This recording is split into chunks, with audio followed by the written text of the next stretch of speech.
All right, guys. Welcome to the May 2025 OP Inner Circle. As I say, there are a few people that are running a little bit behind. I just got a couple text messages. So I appreciate you all being here today. This call, the series, the Inner Circle is really it's a series that I put together that is designed for our top agents and our top people.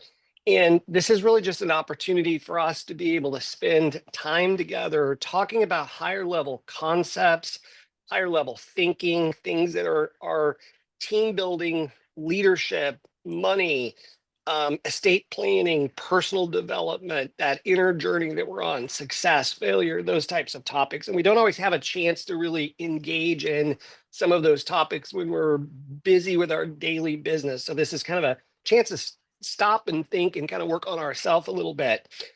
So we've got some new faces on here. This call is an invite only call. And if I'm being honest, we had a few people that were invited to this call that just did not show up on a regular basis. And so we had to have that conversation that, hey, you're taking a space away from someone else that wants to be here. And so for some of the new faces that are on here, we're glad you're here. Thank you very much. And we want to make sure we add great value to you. I think the time, Sylvia and I have had this conversation. Time is the greatest gift you can give. So thank you for being here. Before we dive completely into the topics and just to kind of set the stage for today, we've been going through the top 2024 ahas that Gary wrote in his journal at the end of 2024, and he sent that out to us. And we've been breaking down 2 of them a week. I do have the recordings of past sessions. So if you want to go back and see any of those, I can get you a link for those. So we're going to talk about that. I've got a really exciting announcement to make here at the top of the call. And we're going to spend a little bit of time today talking about MVVBP and the impact that your mission statement has both on your personal life and how your mission statement integrates into your professional life.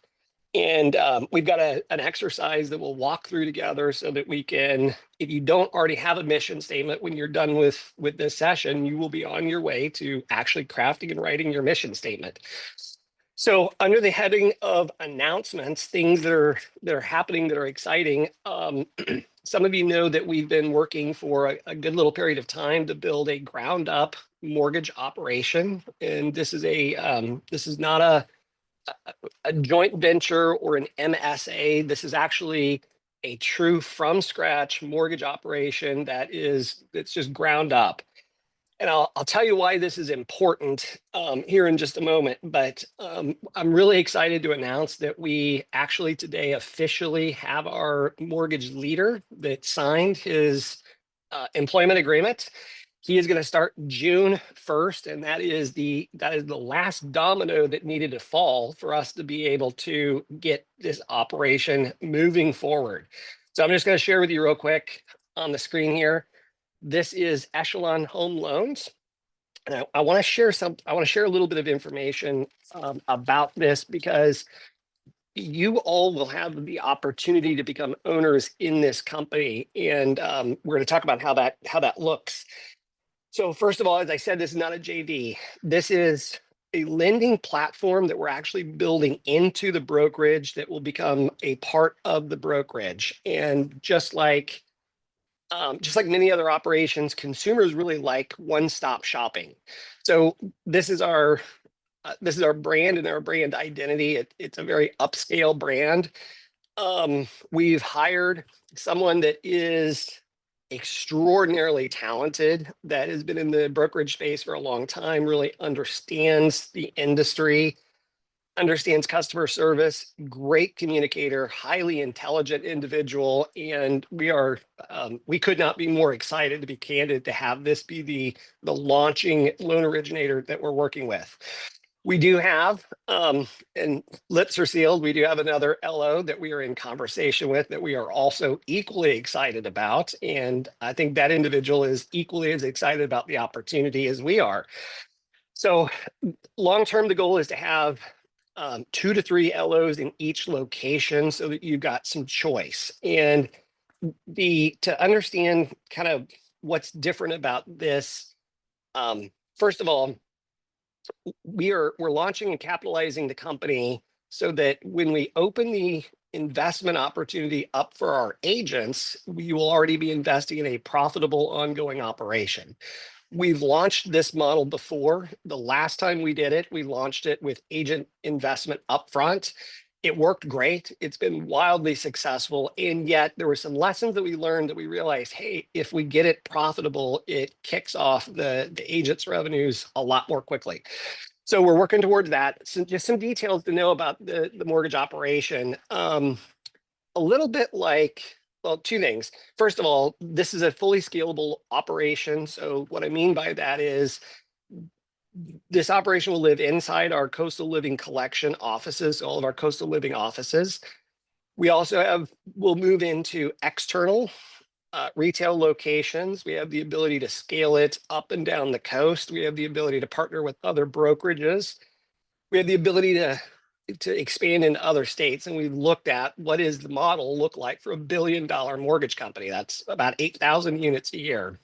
Now, the trick is the only people that will have the opportunity to be owners in the company are agents that are coastal living collection agents and our leaders. So people like Abigail or Kennedy or Rebecca, and then our top agents that want to support it. Now, a little bit of background on this, because some of you haven't heard this before, but our vision for where we're headed is we have an intention that each one of our offices have 100 agents that are doing an average of 18 units a piece. That would mean 1.5 units a month, and that would mean our average agent in every office would be a capper just by definition. Secondly, we have a vision of 100 teams doing 100 units across all of our brokerage operations. And when you think about that, that sounds like a big number. And yet, to get to 100 units, you're really only about 3 or 4 key hires. Because if you look at the first 4 levels of the MREA, a team that has 2 admin and a showing specialist, that model supports getting to 120 units. But what our vision has been as it relates to our agents is to zero out the cost of the cap. In other words, our goal is to launch other ancillary businesses that allow you to earn more in passive income and horizontal income than what you pay us, therefore getting paid to work for us, which is the way it should be. And then, of course, you've got the opportunity for profit share and other things that come into play. So that's where we're headed with this. To explain what's unique about this mortgage operation, just to give you a little bit of a whistle, and we're going to have a launch event that's going to be in June. I'll give you the date here in a minute. Keller Williams sort of sits on a technology platform that is Command.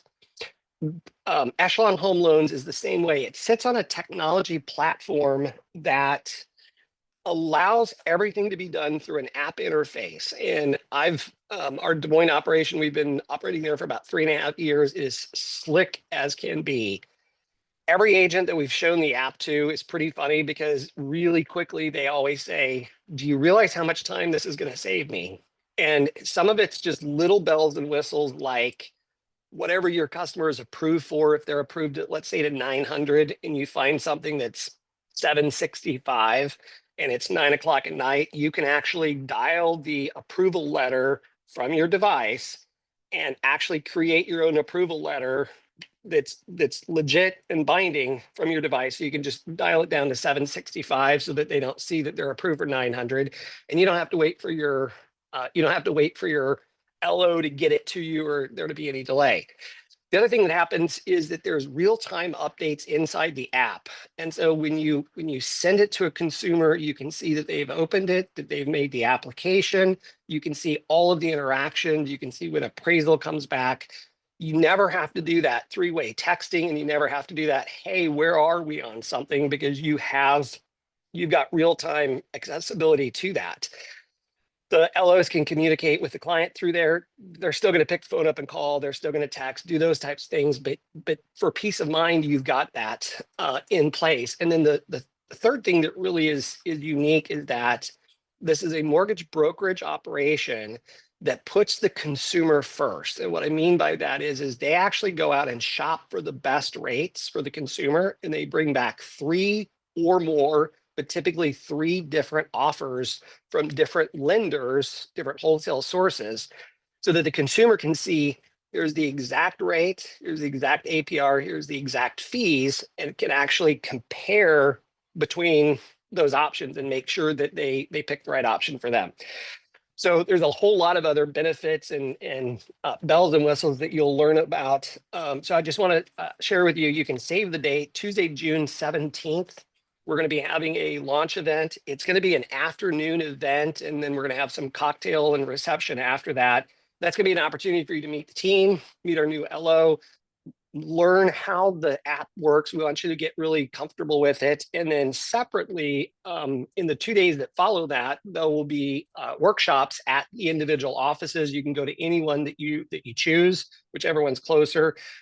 I believe that Wednesday, it's going to be Siesta Key and Lakewood Ranch, and then Thursday is going to be the Inglewood location. So that'll let you go deeper, really look at, ask more questions, meet, I almost said his name, meet our LO, and be able to just engage a little bit. So I just encourage you, take a moment to take a look at it. And at the end of the day, the opportunity for us to create an investment vehicle for you, serve you and your customers, and serve the consumer at the high level, I think that becomes win-win-win. So we're really excited about that. If you have any questions, let me know, and we will be happy to share with you. All right, moving on into what we're here for today. I'm going to share my screen here, and I'm going to show you, these are the 13 ahas that Gary Keller wrote at the end of the year and sent out to us. And for the purposes of today, and by the way, if you guys have questions or anything, just raise your hand, come off mute, put in the chat. Heather's monitoring that, and then Kennedy will be here very shortly. So today we're going to cover aha number 8 and 9 before we get into mission statements. When we look at number 8, Gary says, his 2024 aha was never betray others, for trust is the basis of all relationships. So be careful what you promise others, for once done, you're now accountable to live up to it. Never betray others, for trust is the basis of all relationships. So be careful what you promise others, for once done, you're now accountable to live up to it. What do you guys hear in that? What stands out?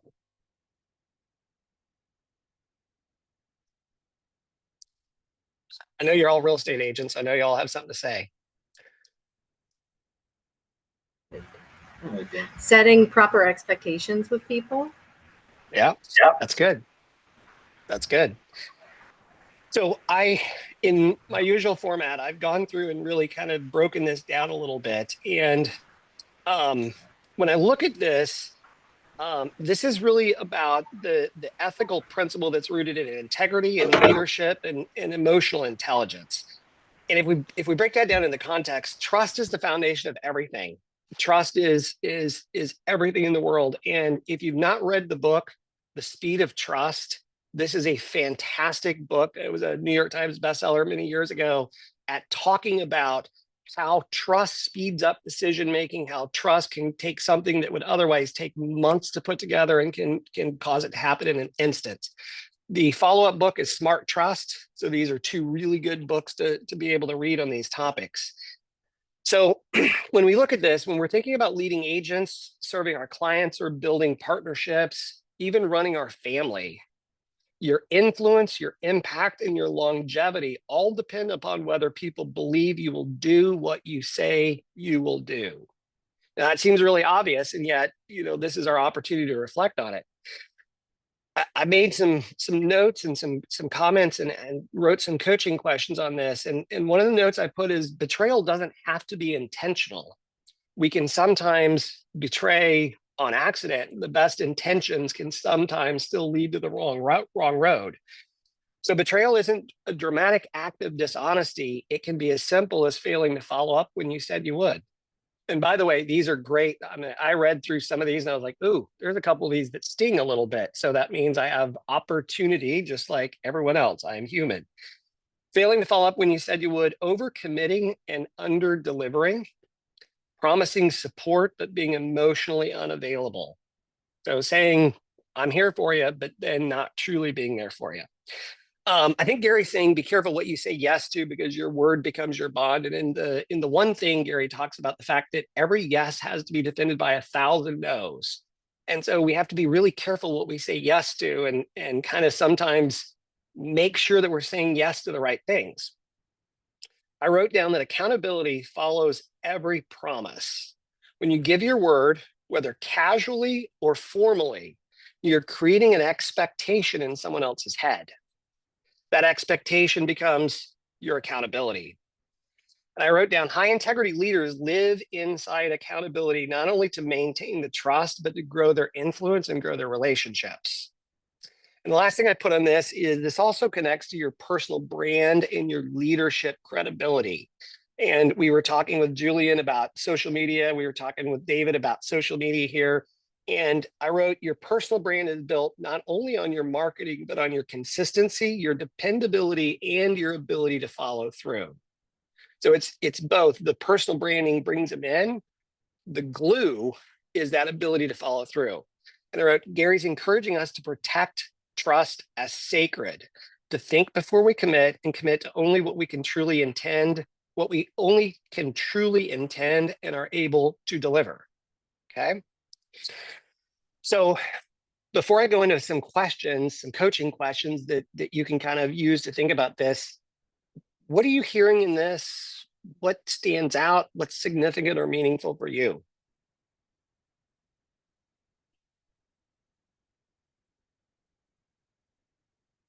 I'll say Abby, Sylvia, Faith, Toy. I was trying to unmute. I think Great. it's being honest with your clients as well, that they can trust you, that what you tell them you're going to do, that you're going to do it. I think that's like really, really important, and being accountable.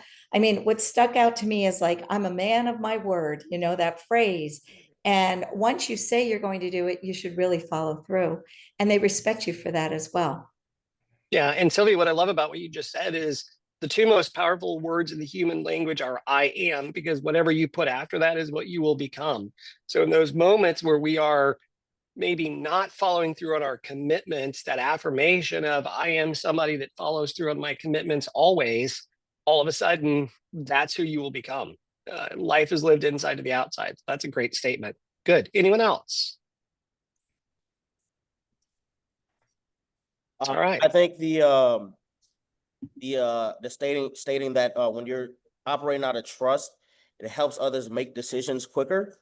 I think to me that's saying be honest as far as like giving yourself, I guess, extra obstacles not to come, because I mean, if you're telling the truth from the jump and just being transparent, it makes it a lot easier for the clients to not only do the first deal, first piece of business with you, but going forward, they won't have that barrier of, oh, let me go research and check to see if what this person is saying is true. So I think to me, that's what that's what that statement is saying. Just like doing transparent business makes doing business later on a lot easier and a lot quicker. Yeah, you're spot on, Julian. And I think about one of my investor clients that we sold probably, I don't know, we probably sold 100 homes to over the years. We got to the point with him that we would call him and say, hey, this just hit the market.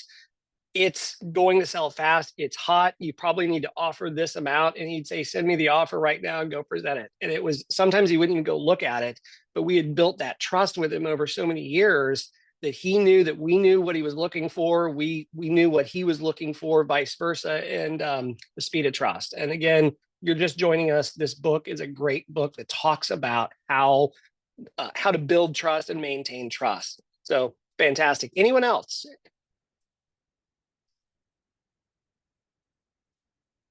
Okay, if you think of something, let me know or put it in the chat box. So I'm gonna go through a few questions I wrote on this. If we reflect around integrity and trust, one of the questions that we need to ask ourselves is, what does trust mean to you in your relationships, in your business, and in your leadership role? So we have to define, what does trust mean to you? Because we may find it means something different to someone else.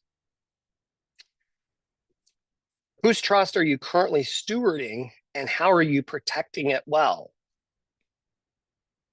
This is an ouch. Have you ever unintentionally broken trust? What caused it, and what did you learn? And I always say it's always like puppy dogs and unicorns when things go right, but the real test of character comes when something goes wrong, and you have to either fall on your sword or admit, hey, I made a mistake. And sometimes being able to say, I was wrong, or I goofed up, or I made a mistake, and here's how I'm fixing it, sometimes that builds trust faster even than all the good things that you do.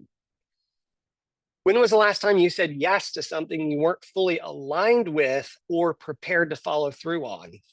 And I think we all get into yes mode, and then all of a sudden we're overcommitted. And one of the exercises that Gary taught me many years ago was at the end of the year to look back over my year and to decide. And the word decide means to cut off all options, or to kill, to decide what yeses did I have in my calendar last year that I need to now eliminate this year. And that's a very powerful exercise because it opens up margin and schedule for new opportunities. If we think about this in terms of promises and accountability, before we make a commitment, what filter do we run it through? We're going to talk a little bit about mission statements, but what filter do we run it through? Leslie, did you have a question? I wanted to make a comment about that. I mean, we're running into it with listings when we've established a price and then the price doesn't sell the house. And that's pretty much making a commitment that when you go through, I mean, there's a lot of other things that are involved with it as well, but you have to have that trust with your clients, your customers, that when you go back and say, I apologize, we misread the market, that then they're not mad at you, because Yeah. I mean, you're taking accountability. And I think that's a lot of what trust is being accountable to what you've said. Yep. I think that's spot on. And Leslie, the thing that I think about on that is, if we're really truly, and this is the world according to Brian, so breathe when I say this, if we're really truly doing right by the customer, explaining that the market's always talking to us and our job as agents is to have our ear down and be listening, and we're simply going to interpret what the market is, because we don't choose the price. At the end of the day, the buyer chooses the price comparative to everything else they see. And so helping them to understand, in the 2008 through 2011 timeframe, when we took listings, we would take anywhere from the first 3 to 5 price reductions. Actually, Heather's shaking her head. She remembers this, actually at the listing agreement. We'd say at 3 weeks, it goes to this. At 2 more weeks, it goes to this. 2 more weeks later, it goes to this. We just agreed to it in advance so that pricing conversation was already baked into the process. So Brad's shaking his head. Cool. I wrote down, what systems do you use to track your promises so nothing slips through the crack? Where do you track all those things? Okay. A really good book for this is David Allen, Getting Things Done. I read this with my ALC when I was a team leader in probably 2014. The last time I walked through that office, there's a 2-second rule that's covered in this book. I still have agents to this day that have that pinned up in their offices. So that's a really good book to think about distributive cognition and make sure that you're honoring all your commitments. Yes, Sylvia. Yeah, I just wanted to follow up on what Leslie said, because while you were talking, I wanted to see what the true meaning of trust is. And at the very bottom where it says, trust can be a cornerstone of relationships, both personal and professional, enabling individuals to feel safe, secure, and capable of engaging with others on a deeper level. And I think, like, when we're listing properties and we're talking to our clients, like, they trust us and they want to feel secure and they want to feel safe. So I thought that was very interesting, those other adjectives to describe that. Yeah, what were those adjectives again? Safe, Safe, secure, secure, and capable of engaging with others on a deeper level. That's good. Thank you for that. Nothing like Google. That's awesome. Couple questions I wrote. How do you handle when you realize you can't keep a commitment? Are you clear about your boundaries so you don't overpromise? And how often do you communicate them clearly? Okay. On building and rebuilding trust, I put, what do your clients or your team members trust you for the most? I think that's a good question to ask. Like, where do you feel like we have really high trust and high, like we resonate on the same frequency on this topic? If somebody close to you were asked, can they be counted on? What would they say? Now, I know you are all high achievers on this call, and so I know the answer would be yes, absolutely. And it's an interesting reflective question. I wrote down, what's the one relationship in your life or in your business that could benefit from an apology, a clarification, or a fulfilled commitment, following through on something we said we would do and we just didn't quite do?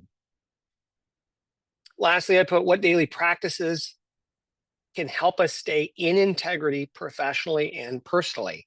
And this is where our 411s come in, to be honest with you, because then you realize here are the outcomes that matter the most, and these are my big commitments. Okay. So that was number 8. Any other ahas or follow-up on trust as it relates to our relationships and our commitments?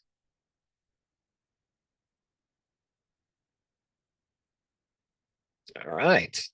We will move on to the next one so we can stay on track here. I'm going to pull this back up. Okay. This one leads, just ironically, I did not plan it this way, but this leads right into the topic that we're going to be talking about next. Gary says, money is a tool to help you lead your mission in your best life possible. So know who you are and how money helps you fulfill your life. Money is a tool to help you lead your mission in your best life possible. So know who you are and how money helps you fulfill your life. And this really goes right back to Quantum Leap. It goes back to even servant productivity leadership, our really high level classes in Keller Williams. And if we break this down, we start to realize money is not the goal. It's simply a tool to get us somewhere. And it's really a tool to help us fulfill our mission. And I wrote, Gary's clear, money by itself is meaningless. The pursuit of money isn't inherently noble or evil. It's neutral until you give money purpose. Said a different way, money is good for the good that it can do. And we all grew up with a lot of programming around money. And you hear money is the root of all evil. You hear these, you hear these things that we were taught. And so sometimes we have to go back and just re-examine our relationship with money and make sure that it's coming from a healthy state. I put money as a lever that can amplify your choices. It can create time freedom. It can help others. It can invest in causes you believe in and help you lead a life aligned with your mission statements, which is where we're headed next, is mission statements. So before I move on, I just want to know, what do you hear in Gary's number 9 aha?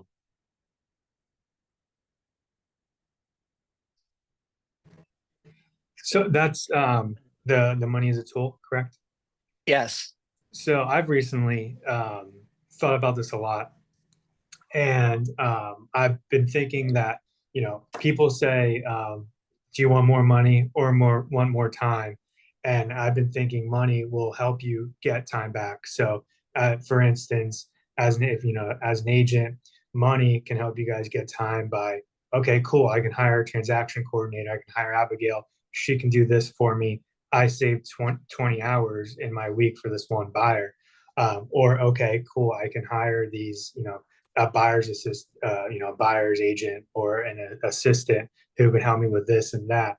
So money does buy you more time, which in turn, money is a tool for you to do that. And that's what I've been thinking about a lot. Yeah. Well, to that, Mark Willis asked the question at one of the recharges a few years back. He asked, what's the difference in an $80,000 a year thinker and an $800,000 a year thinker? Because we all have the same number of hours in a day. So there's something that they're doing differently. And then he went deeper with that and said, well, what about an $800,000 versus an $8 million a year thinker? And then he said, well, what's the difference between 8 million and an 80 million? And it's the level at which you're thinking at and buying back your time. There's a book called Buy Back Your Time. I forget the author's name. It is fantastic. Like, it is a great, great read, and it's a very easy read. Anyone else want to talk before I go into some of these other points? I think Sylvia had her hand up. Great. Sylvia, I missed that. Sorry. And she's muted, so. I forgot to take it down. from Okay, no, you're before. good. All right, we're You're good. All good. So here's what I wrote on this. I wrote, know who you are first. You must get crystal clear on your purpose, your mission, your vision, your values, and your vision for your life. Then and only then does it become clear how much money you actually need and what you will use it for. And when you ask somebody how much money is enough money, they very rarely know. And I really encourage agents to figure out when is enough and set your goal in your business and your horizontal income goals to match that. And in Quantum Leap, we talk about the fact that you know you have enough money when you've created time freedom and you have enough money to pursue your mission actively. Okay. Then and only then does it become clear how much money you actually need and what you'll use it for. Otherwise, you risk climbing a financial mountain that was never your mountain to climb.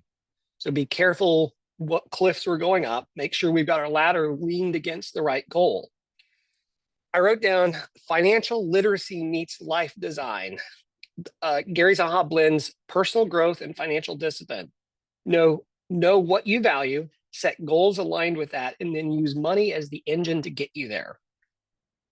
Also put down, this is about purpose-driven wealth.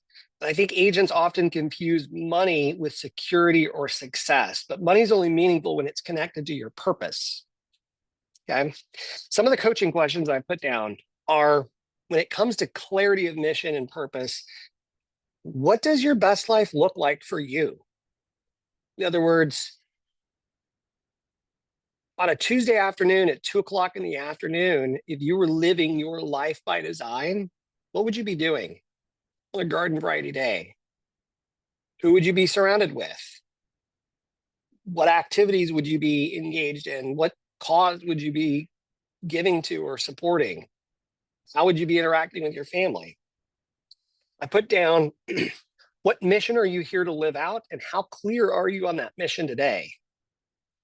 If money were no object, what would you spend your time doing, and what does that reveal about your true priorities?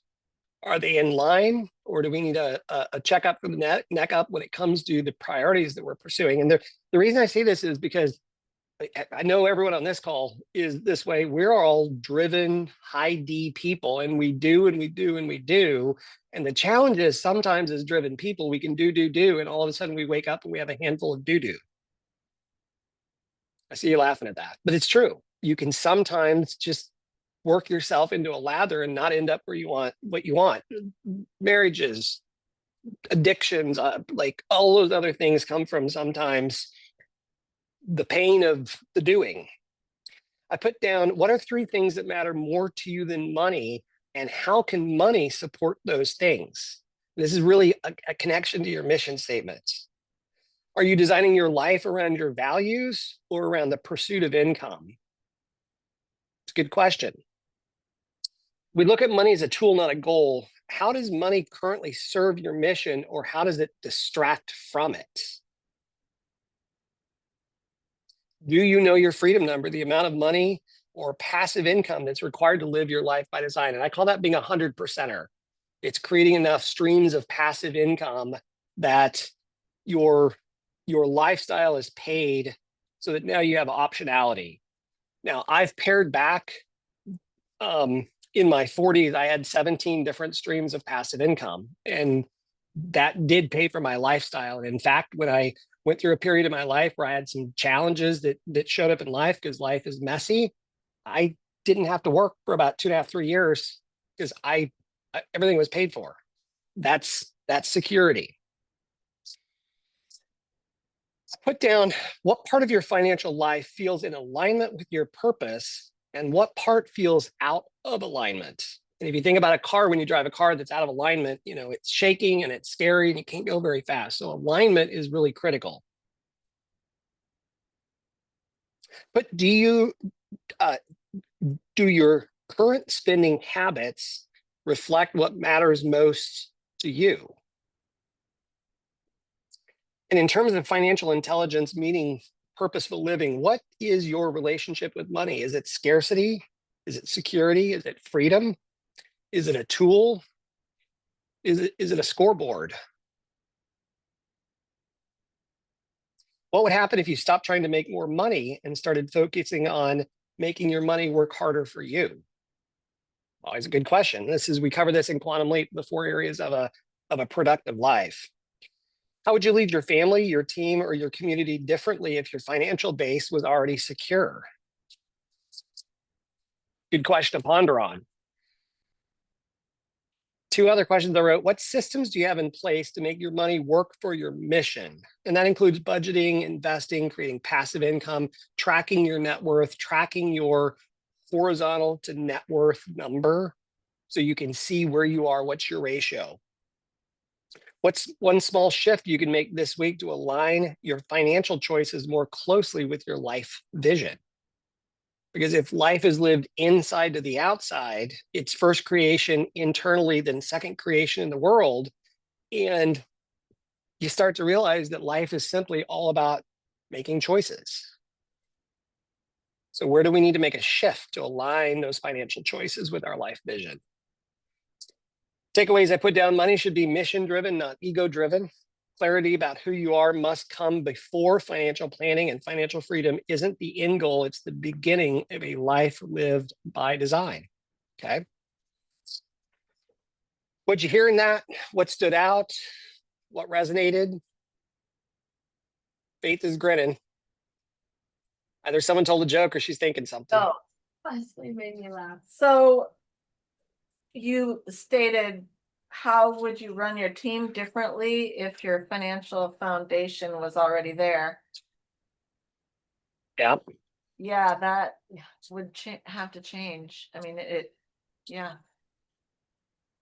And you come from a get to, not a have to at that point. Right.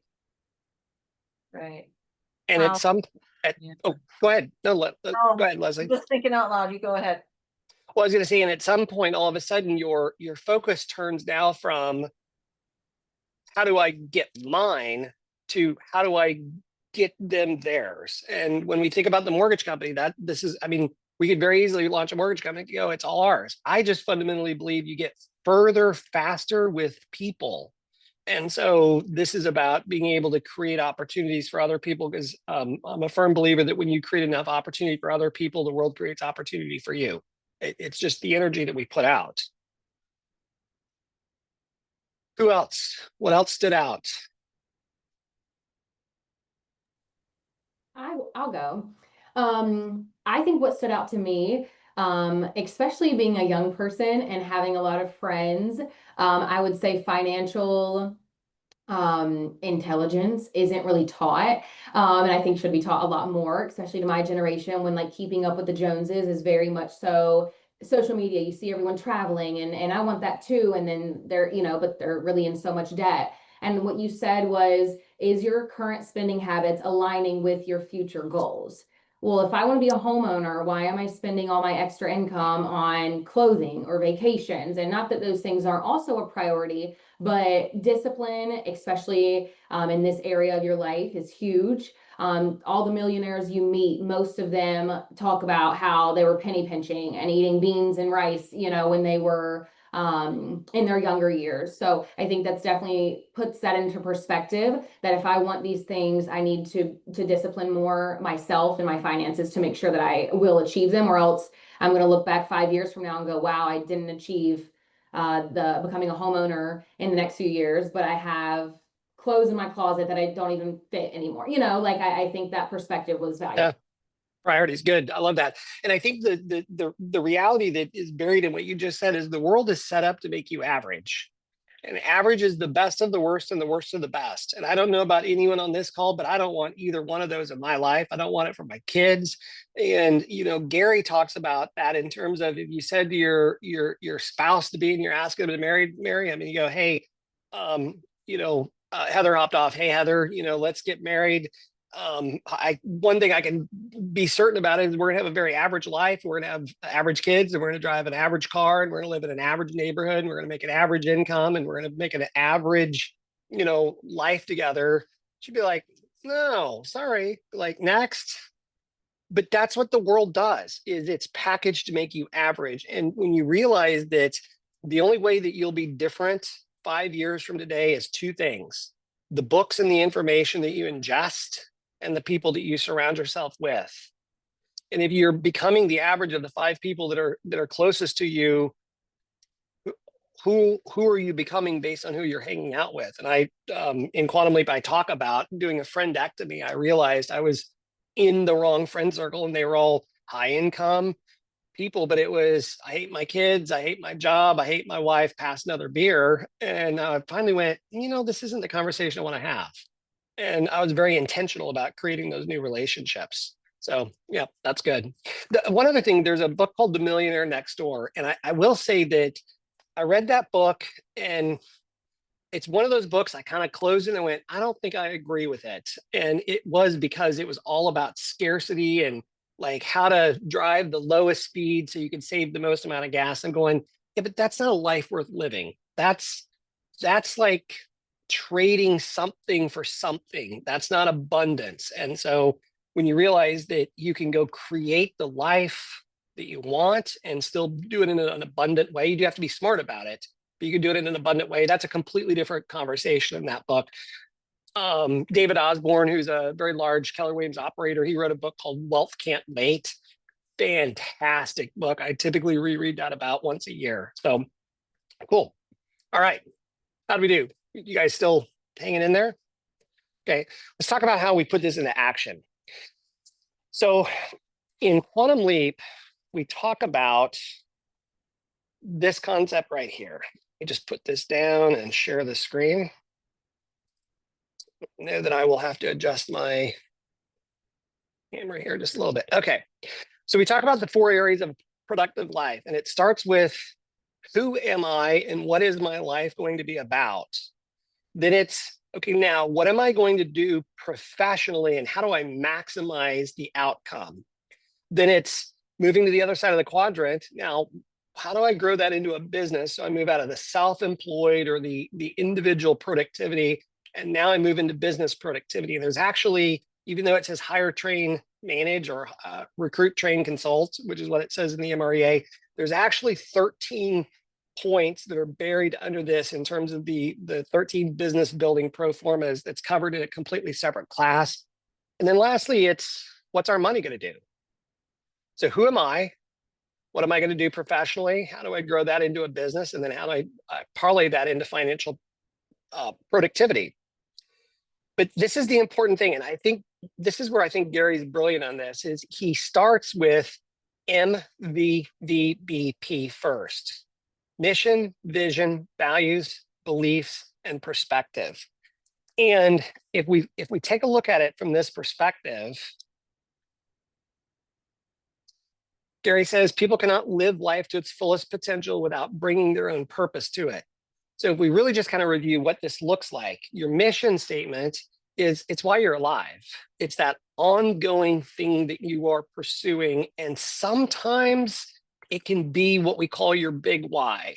Now, you can have a lot smaller little whys that add up to a big why, but at the end of the day, there's something that you're working towards. And if we don't know what that is, we want to bring clarity to that. So it starts with mission. Why are you alive? Then it's vision. Ooh, let me pull this off. Sorry, I realized that was on there. This is going to be what the world, lives around you, and your life will look like during and after your mission has been accomplished. So what does it look like on the journey? Values is what's important. What do you believe?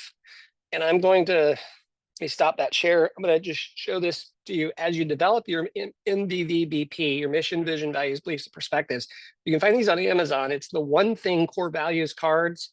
There's 150 or 200 core values on here, and you can just start going through these until you find the ones that are the 5 or the 10 that are your core values. And by the way, this is for those of you who have teams or employees. This is a great exercise to do both personally and with your team, because you may find your team has values that they value that are different than yours. And that's important. That becomes a part of your culture. So I go back to this. Then we talk about the beliefs. What you believe to be true. What rules will you follow? For me, a belief is extreme inclusion. I was bullied as a kid. I was a little tiny scrawny kid. I kind of laughed, turned out to be on them when I grew up and actually was like filled out. But extreme inclusion, I want to bring everyone along to the party. I don't want anyone to be left behind. That's just one of my beliefs.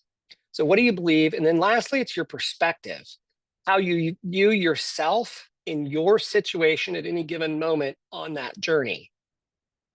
Now, this was an aha that I had a few years back. And I'll just tell you the story of developing my own personal mission statement. When I was in my early 30s, I had a decision that I needed to make. And I honestly, I did not know how to make it. And I asked family, I asked a whole bunch of people. And it just happened to be that one really wise person I asked said, here's the deal. He said, I can't help you make that decision, but I know someone who can. And he sent me the name of this lady who was probably what you'd call a life coach before there was even life coaching. And we would sit at this little corner coffee shop, and there's like little tiny like vinyl chairs. They look like 1950s chairs. And when I first met with her the first day, she said, that, you know, she took my check, of course, and she said, what do you want out of this relationship? And I mean, she asked that right out of the gate. And I went, what do I want from this relationship? And I just remember going blank for a moment. And it felt like I was like 5 minutes of just complete silence. And of course, her being a good coach, she let the silence do the heavy lifting, and she just sat there and did not move. And when I finally said what came out of my mouth, I didn't even know what I said. And I said, well, I guess I want a decision-making matrix that when faced with a decision or when coming to a fork in the road, I know which path to take. And I know with certainty that I made the right choice. And she goes, okay, great. And she wrote that down. And I remember thinking, I don't even know what I said. How does she know what that means? But she walked me through, by the way, we have an exercise that we're going to do either this call or next call that'll get there faster. But she walked me through an exercise of going through the root system and the belief system. And out of that flushed out a mission statement that became an evolution over time. And that mission statement became, initially it was to help others experience their best life possible, and to do that through coaching, speaking, and training. So helping others lead their best life possible. And at one of our Keller Williams events here recently, I believe it was Roy Vaden, he said, you are uniquely positioned to help who you once were. And that really hit me, because for my mission statement, if you guys have heard me teach some of the Quantum Leap or some of the other classes, I grew up in just an absolutely crazy environment. And I was pretty much a minority in my neighborhood, and it was guns and gangs and drugs. And somehow at a very young age, I remember looking around, and I had this aha that first of all, I was surrounded by entrepreneurs. They just sold illegal substances. And I remember thinking that there's so much untapped human potential. And I saw these folks who were well-intentioned people that had just settled for what life gave them and didn't realize that they actually could go take the life and create the life that they wanted. And that was inside me at a very young age. And if I'm being really candid, and I hope it's okay that I'm sharing this, I got to a spot where I had a lot of success in my career. And one of my clients had invited us to go to an event. And on the way to the event, he happened to say, by the way, I was driving and it was snowy outside. He said, hey, by the way, I was in your hometown and I looked your name up and there's only one of you in that town. And I drove by your house. Is that where you grew up? And I very sheepishly, I mean, I'm sweating at this point. And I said, yeah.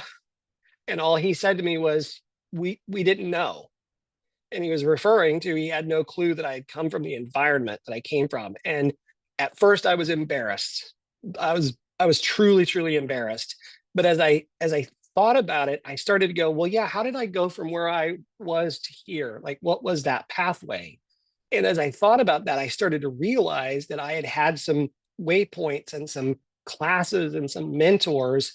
And I got to the point where no longer was I embarrassed of that. I was actually proud of that. And I had asked myself, how do I go back and help the kind of kid that I was at that point get to where I've gotten to in life. And lo and behold, when you ask something, the world sends you what you're asking for.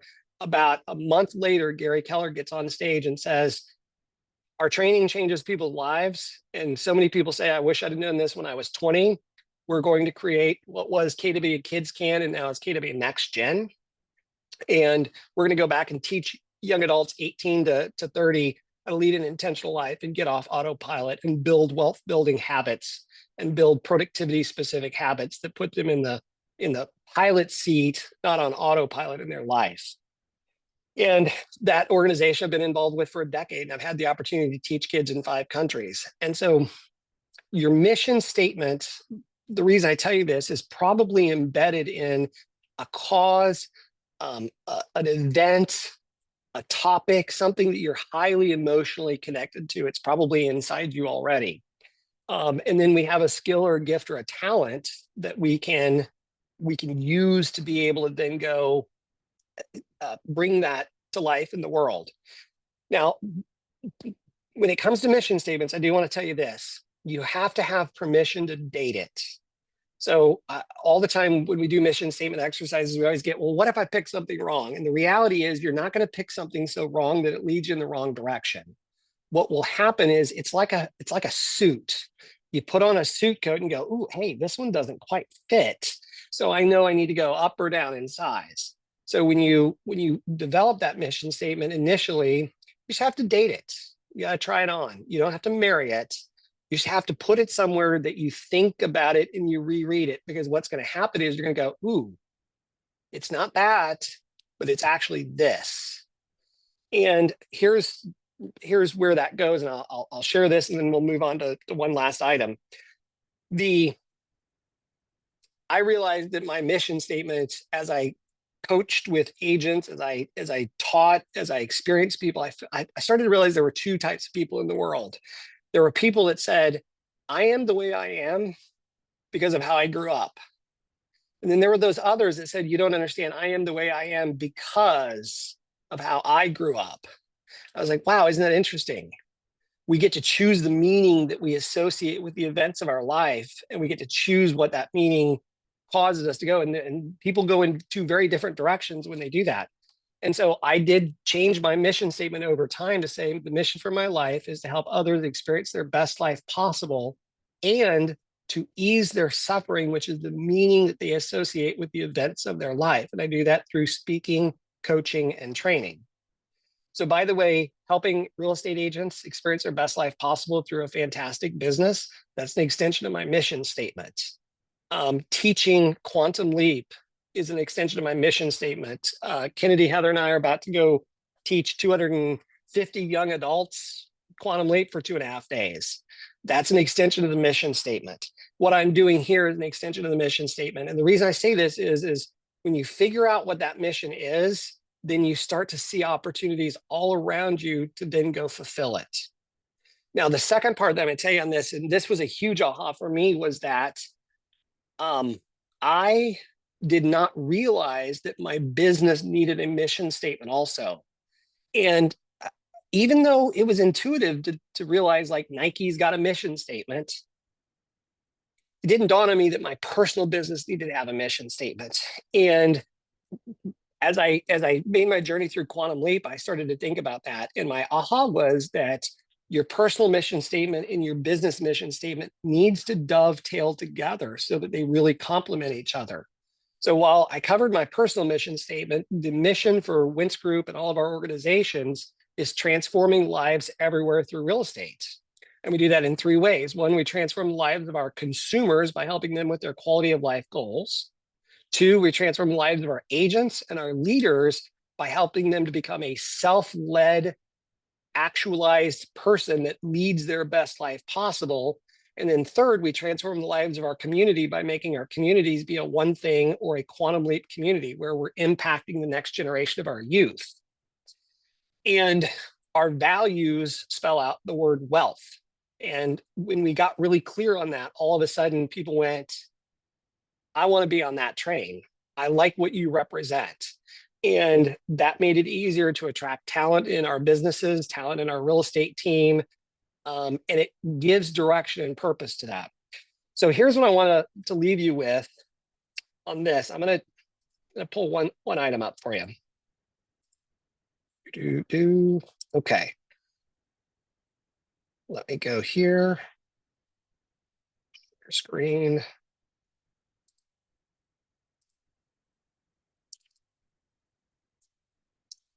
Okay. So the two things I want to leave you with on this is that, first of all, you have to know that a goal is different than a mission. A goal is something that we know can be identified or achieved in our lifetime. That mission is something that's ongoing, that's always there. And this is what I want you to understand. Let's see if I can click here. Well, let me click. There we go. Yep, there we go. So developing your mission statement, and you can write this down. I'm actually going to back into this here. I want to make this really easy for you. When you develop your mission statement, what you're going to do is it's going to be simple arithmetic. We're going to make two lists, and we're going to say the mission for my life is to do something from list one, and I'll tell you what list one is, by, through, implementing, with something from list two. And if we make these two lists, this is what these look like. The first list is we just want to write down without overthinking it and with being in our heart, not in our head, because when we get to our head, we're dead. So you want to stay in your heart for this exercise. But you want to write down 4, 5, 6 topics that you're drawn to, things that are important to you, causes or movements that you are just passionate about. What's something that if you were to spend, maybe you get lost in time doing. I get lost in time reading personal development and leadership books. I can do that all day, every day. I love that stuff because I want to lead my best life and help others. So what causes are you passionate about and why? What impact do you desire to have on others in the world? And so I want to encourage you after this call, and we'll pick up on next call some of this, make a list of 3 to 5 of those, and then look at that list and say, this is the one that feels the most passionate. Then we're going to make a list of a second list. We're going to write down 3 to 5, 3 to 6 unique gifts, skills, or talents that you uniquely possess. And these are probably things that your mom would say you're good at. And this is where you have to take modesty out of your back pocket, or put modesty in your back pocket and just go, hey, I'm going to give myself permission to celebrate my greatness. What gives you energy and fuels you personally? Where do you get that limitless fuel from? Is it something you'd enjoy doing even if you weren't paid to do it? If your creator came to you in a dream and told you that you were put on this earth for a specific purpose, what would they say that purpose was? Now, when you make these two lists, you just simply go back and identify something from list one and plug it into the first part, and something for list two and plug it into the second part, and test fit it, feel it out, see how it feels. And that becomes the process of crafting and creating your personal mission statement. Now, I will send these slides out to you so that you have some time to be able to think through it. And I just want to leave you on one last thing. I know we're right at our time, so I want to respect your time. This is my favorite mind map that Gary gives us. And it says so much of everything that we're talking about here. Okay. This is the mind map, and this is your inside world and this is your outside world. And I said life is lived inside to the outside. And the point that I want to really make on this is there's a lot happening on this chart, and yet this mind map, and yet it all starts with mission. It starts with, why are we here? What is our life going to be about? Who am I, and whose life am I living? And of course, your mission then gets interacted or gets driven through your vision, and that combines with your values, your beliefs, and your perspectives. And this makes your MVVBP, and this determines how we think. And then how we think determines what we do and how we spend our time. And that moderates how we act and the results that we get. And that's driven by the habits that we create. And like I said, the relationships we surround ourselves with. And so it's spiritual to the physical. It's the first creation inside to the second creation in the real world. And all of this impacts who you become personally, who you become professionally, your character, your achievement, and ultimately your destiny. But it all starts with mission. It all starts with figuring out who are you and what is your life going to be about. All right, I know we covered some hefty topics today. Give me a thumbs up. Did we do okay? Okay, good. I'd love to hear 2 or 3 quick ahas, and then I know that we're at our time, so I want to respect.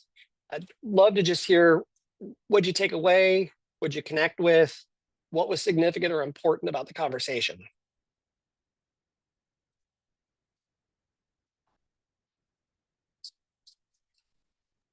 I think the trust aspect of things, I mean, it's kind of something that we all kind of think about, but to kind of hear it in that perspective, just like, okay, well, just being intentional about it, just moving forward, you know, being trustworthy and transparent, I think is the biggest key. And then also just the mission statements, like we all know what we stand for, or I guess I should say some know what they stand for, but yeah, putting that out into like an actual tangible thing that you can see, I think it helped people get a good idea as far as like what you're about just from, you know, seeing that. And same thing with the business, because to me, the business is just like a second person, but just you. Yep, absolutely. Yep, it's got an EIN. You have a social security number. It's a living, breathing thing in its own right. That's great. That's a great aha, Julian. Thank you. Who else? I have one. Great. A lot of introspection today, with the charts and the graphs and the questions and like, why are we here? And Brian, you know, we're at a different age point in our lives as opposed to other people. So what is it that we could do to make others happy in our family, feel secure? And the big thing is with passive income, with the mantra of Keller Williams, I think it's really, really important that we follow like a lot of these points that you pointed out today. Good, great. I'm glad. And yes, sometimes it's introspective, and I apologize. And you're welcome, because it can go both ways. Yeah. Good. One more. I have something Great. From the day. So you had said that your personal and your business mission should dovetail together. We kind of have another aspect of that. So it's the team mission, because my business mission would be a bit different than the whole team's mission. All together. Faith, we lost a little bit of what you were saying there. Say that one more time. Looking at my personal mission, my business mission, and the team's mission all together is something that I want to talk about next week, so that I see how they all feel together. Yep. It should kind of overlay nicely, like 3 circles, and in the center is the magic.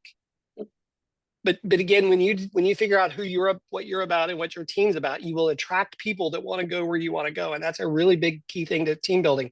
Every time I would teach Quantum Leap, I would have people that would come up and go, can I talk about being on your team? And we ran lean and mean. So we hired very few people, but we were doing over 240 units a year. And it was because we understood the right people, hiring the right talent. So cool. Okay. Anyone else for the good of the cause? Cool. Next week or next month, my goal is to come back. I'm going to send you guys the mission statement exercise so that you can work on it. I'd love to hear some mission statements. And for next month, I have planned, if we get through the mission statement exercise, we're going to go in and look at the behaviors, the traits, and the modifiers that show up in the KPA. So if you've not taken a KPA, let me know. And we're going to just explore and understand what that process looks like. That's really key to both understanding yourself, understanding the people around you, the teams that you interact with, and being able to hire talent to take your business to the next level. And I always say people sometimes won't do things for themselves that they will do for other people. And so even if you're not thinking about growing a team, consider it, because you can create opportunities for them, and you buy back your time that allows you to go do other things with your freedom. So Cool. I appreciate your time. Thank you all for being here today. If you need anything, don't hesitate to reach out. And it's great to see some new faces on the call. So thank you, everyone. Thank you. Cheers. Thank you. Of course. Alrighty. Thank you all. Thanks, guys.